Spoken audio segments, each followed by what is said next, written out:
21h36, je vous dis bonsoir, nous voilà, ça y est, dans l'after show, l'entre-deux vagues, entre les vagues 9 et 10, donc le projet MDUO, Maître de l'Univers Origins, avance à grands pas en fait.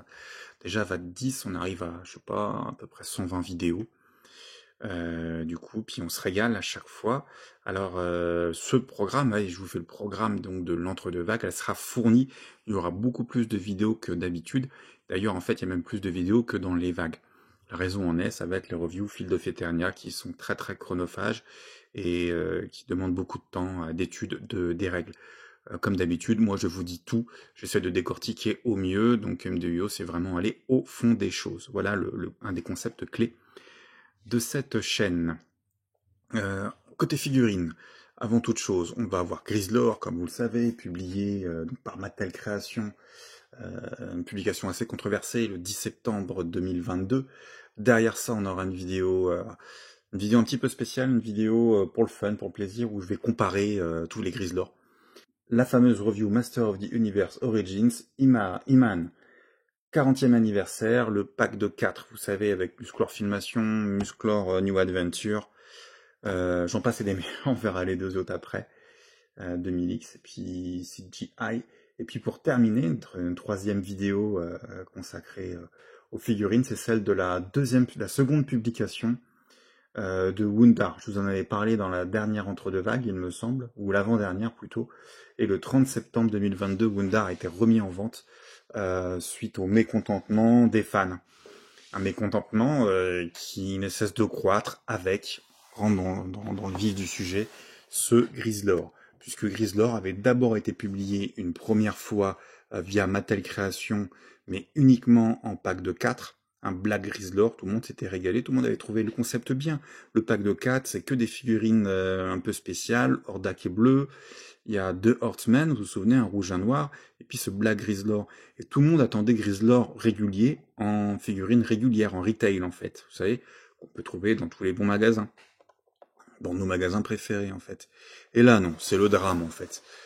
Puisque ce Grizzlor sort chez Mattel Création à la plus grande frustration des collectionneurs en fait, hein, tout simplement, puisque tout le monde, on sait très bien, à l'époque Mattel Création, en plus c'était compliqué de les avoir. C'était en vente à 18h et à 18h01, il n'y en avait plus, quoi, ou à 18h02 ou 3, quoi. C'était vraiment... heureusement, on a bien amélioré les choses, mais à l'époque, c'était embêtant. Voilà.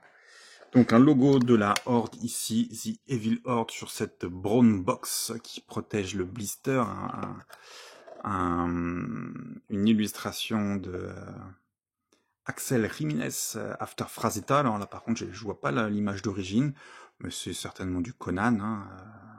Vous savez, peut-être pas le main caractère, mais un des ogres, comment il s'appelle là. Voilà, Conan affronte plein de monstres bizarres aussi dans les BD. Du coup, voilà, très très belle illustration. On va se régaler, hein. L'illustration, on va la retrouver aussi sur le blister, peut-être pas celle-là. Mais là, il est bien, donc là, il est dans un bosquet, on l'imagine la nuit, tout ça, quoi, Grizzlor. Big Grizzlor Grizzly. On va parler aussi rapidement dans cette vidéo des origines de Grizzlor. Tout le monde n'est pas d'accord, hein. 2022. Belle année pour les Motu 2022. Comme l'année précédente et les années suivantes, en fait. C'est vrai que ça cartonne et on a encore, au moins, je dirais, 2-3 ans devant nous. Avant que ça se calme. La brown box, moi, je l'ouvre par le haut. Il y avait un scotch ici. Il y a une canne ici qui permet donc de caler le blister, en fait. Donc, c'est pas très utile. Et puis, on va le sortir de son écran. Comme ceci. Pardon, automne.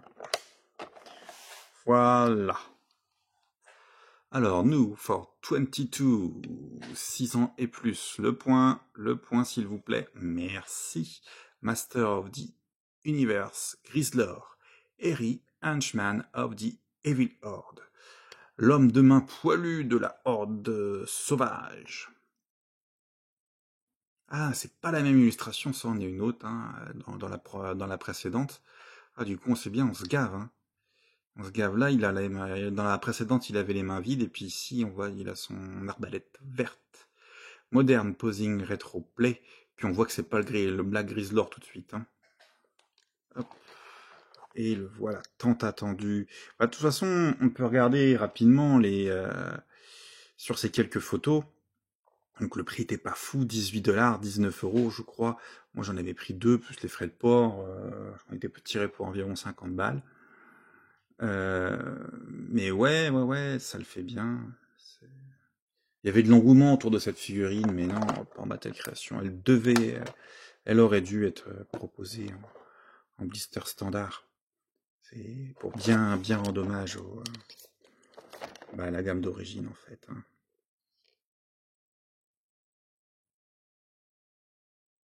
Ouais, j'aime beaucoup même là comme ça. On a bien entendu un logo de la Horde, le logo Mattel. À travers, on voit qu'il y a un insert. Et puis, il y a une hache, une arbalète, comme pour le Grizzlor, les mêmes accessoires. Alors, au cardback, du coup, c'est une illustration, une lune rousse, qu'on appelle ça. C'est quand un soleil se réverbe beaucoup dessus, hein. Je sais plus exactement, mais d'une certaine façon, bien entendu. Master of the Universe. Il y a un petit diablotin rouge, bah oui, puis la fameuse Fright Zone sortie tout récemment, 2025. Été 2025. J'ai envie de dire chez Mattel Création, en fait, non, partout sauf ses œufs. C'est vraiment des ânes battés. Très mauvais dans leur coordination, dans leur gestion de stock. Incroyablement mauvais, là, on peut pas dire autre chose. Donc on nous propose éventuellement, on nous annonce un Fright Zone, un Moduloc. Moduloc aussi a fini par pointer le bout de ses nez, pardon. Phrase pas commune à dire. Grizzlor, ok, bah voilà, ça c'est celui du Brown Box, sans aucun doute. She-Ra, déjà publié en Origins, vague 2 ou 3, je crois. Plutôt réussi cette illustration, on remercie le talentueux Axel Jiménez. Et ce que j'aime beaucoup, en fait, c'est pas tant l'illustration, c'est vraiment les couleurs, là. Franchement, ça donne. On va regarder un petit peu ce qu'il y a là-dedans. Alors, du coup, comme c'était un peu plus rare, un peu plus cher, je voulais pas trop abîmer le blister. J'ai choisi de faire comme ceci. Donc, une insert là. Ça se voit, une insert là. Hop, on peut tordre la partie inférieure de la bulle et extraire très facilement l'insert. Dans lequel est placée la figurine Grizzlor avec derrière elle en fait ses accessoires, la hache et l'arbalète. Initialement elle est cinglée par ces petits fils de plastique. Je les ai pas remis, j'aurais pu, conditionnel. M'intéresse pas plus que ça, pas trop envie de me battre en ce moment d'ailleurs. Trial of Grizzlor. Du coup, le mini comics. Je l'ai plus en tête. Du coup, il court après une Nadora, robe de nuit, qui fuit justement la Fright Zone. Ah, c'est bizarre. Dis donc, on retrouve vraiment la même position que sur... Non, c'est pas tout à fait, hein, mais ça ressemble beaucoup. La position de la main n'est pas la même. Ah, parce que sinon, on aurait pu s'imaginer que... Ils auraient réutilisé les dessins à l'arrière. Juste le logo. Puis on va regarder vite fait ce mini comics tous ensemble. Alors, je vais passer les pages, hein, je ne vais pas vous faire la lecture. Voilà, qu'est-ce qui se passe? Alors Adora se promène à demi-nu, en peignoir, en robe de chambre, pardon, la nuit, devant la Fright Zone, normal. Il y a le leader là, de chez Marvel, on sait pas trop ce qu'il vient faire là, il en tôle aussi, avec un orco violet, ouais, pourquoi pas. Et puis en fait c'est Grizzlor qui chaperonne tous ces gens-là. Il y a un mec des Snake Men qui n'a pas l'air content non plus. Et puis voilà, donc moi, je pense que ça fanfaronne, hein, comment est-ce qu'on va pouvoir s'évader. Alors ça c'est vrai que maintenant, cette créature-là, qui n'a toujours pas de nom, C'est réellement devenu une créature, hein, à l'aspect reptilien, et autant reptilien qu'insectoïde. Un peu étrange, mais faut savoir que dans les mini-comics d'origine, c'est un robot. Alors, moi, le côté robot, ça me déplaisait pas, en fait, hein. Hop, bon, voilà, on se sauve et tout, quoi. Il est pas ouf, hein, il n'y a pas grand monde dans ce mini-comics, ça. Et puis alors, Adak Bleu, bien entendu. Et Grislor, non, il est couleur régulière. Ok. Donc, voilà pour le mini-comics. Alors, pour le coup, ça devrait facilement se retirer. Tirer par les cheveux, hop là. Et puis, tout bien avec. Ah, j'ai replacé quand même ça, les bottes. Hop. Et voilà, l'insert. Et notre Grislor. Ah, plutôt sympa, là, de prime abord. Bah, en fait, ouais, on a plus ou moins déjà fait cette review. Je vais mettre un lien, regardez là, ça va vous plaire. C'est la vidéo donc du pack PowerCon 2021. Oui, c'est ça. 2021. Avec justement le Grislor noir. Et comme ça vous fera une vidéo vraiment complémentaire. D'autant plus que celle qui suit, elle sera pas ridicule non plus. Il y a des choses à voir. Oui, bien sûr. J'aurais pu faire la comparaison ici même dans cette vidéo. Je préfère, comment dire, je préfère faire une vidéo différente parce que là, il y aura beaucoup de choses à comparer. Et puis, ça me permet vraiment bien de faire cette review-là à part entière, en fait. Donc, c'est tout. Je fais une vidéo en plus. Là, je vous fais des gros plans.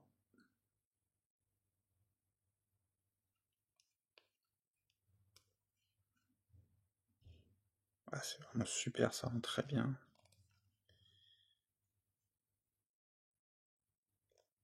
Moi, je vais vous le présenter. D'ailleurs, il m'avait inspiré début 2000. J'avais tenté de fabriquer, j'ai fabriqué la première figurine Origins. Et j'avais choisi Grislor parce que j'étais très frustré de celle Grislor Vintage. Il n'y a pas ça. Et du coup, moi je voulais qu'il ait un twist and wait. Alors j'avais bricolé des choses.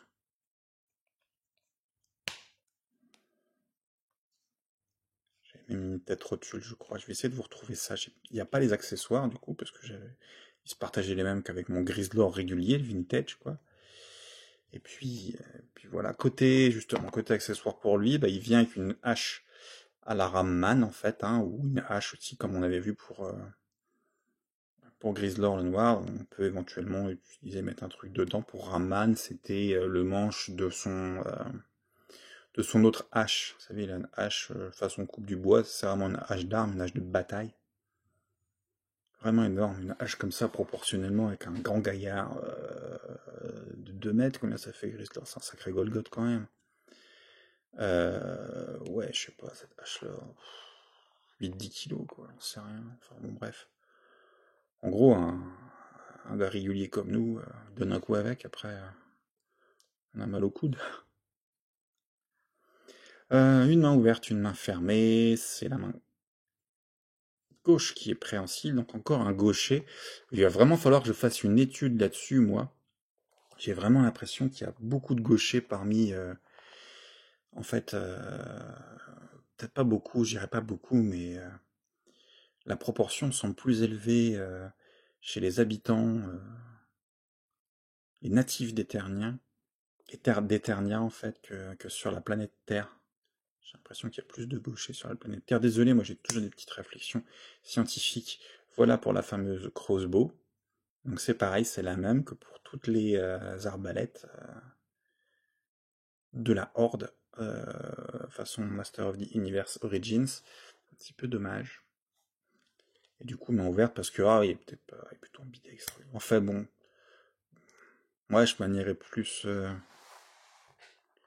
bras fort pour la hache, hein, évidemment. Pour moi, je le verrais plus en gaucher, quoi. Je sais pas. Peut-être ambidextre. Voilà pour cette bien belle figurine, hein. Plus comme ça va assez vite. 15 minutes et puis tout est joué. Publié initialement par Mattel en 1985, Grizzlor a aujourd'hui des origines un petit peu mystérieuses. Il y a quelques années, le fameux site Power of Honor a publié hop, le voici, a publié cette illustration. Alors voilà, donc il y a le site dessus Power of Honor. Je connais pas trop leur source en fait, j'ai pas très bien compris cette illustration, mais ça aurait été censé être un des premiers concepts de Grizzlor, dessiné par un certain Curtis Kim, je sais pas trop comment prononcer, C-I-M. Je sais pas qui est ce gars, je sais pas. Bon, il va probablement bosser pour Mattel, dans tous les cas, ça me dit rien. C'est possible aussi parce qu'on voit des ébauches du logo de la Horde, en fait, qui a l'air assez non abouti et qui ressemblerait à d'autres ébauches de ce logo, de ce même logo sur Hordak, par exemple. Il me semble avoir vu des choses assez similaires. D'autres personnes prétendent qu'en fait, ça aurait été un petit peu comme Orko, un personnage créé par Filmation pour le dessin animé She-Ra Princess of Power. Donc voici une illustration, un prototype en fait, un dessin prototype pour le dessin animé, avec un Grizzlor en fait un peu moins grotesque, beaucoup plus, j'ai envie de dire, belliqueux. Du coup, moi j'y crois pas trop, je pense que vraiment on développe la gamme maître de l'univers, et puis il faut créer des personnages. Je pense vraiment plutôt à une étude de la part des équipes de Todd Meyer, en fait, Ted Meyer, pardon, dont vient une illustration aussi comme ça, et d'ailleurs on sait très bien qu'au début, Grizzlor a été publié en version noire, et cette illustration ici va confirmer un petit peu ce genre de choses.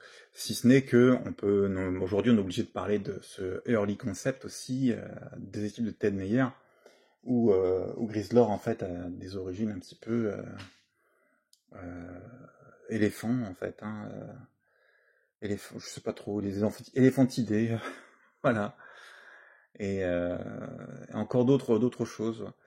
Tout ça pour dire que ouais, les origines de la conception de Grizzlor ne sont pas bien définies aujourd'hui, mais ça en fait justement un personnage encore plus intéressant qu'il ne l'est en dehors de son look carrément d'enfer. Et oui, moi j'aime bien le dessin animé She-Ra, mais c'est vrai que s'il avait été un peu plus... après, c'est un dessin animé pour les enfants, pour les filles même. S'il avait été un peu plus méchant, un peu plus... ça aurait pas été... ça n'aurait pas gâché l'animé. Bon, je pense que tout le monde est plus ou moins d'accord avec ce que je dis.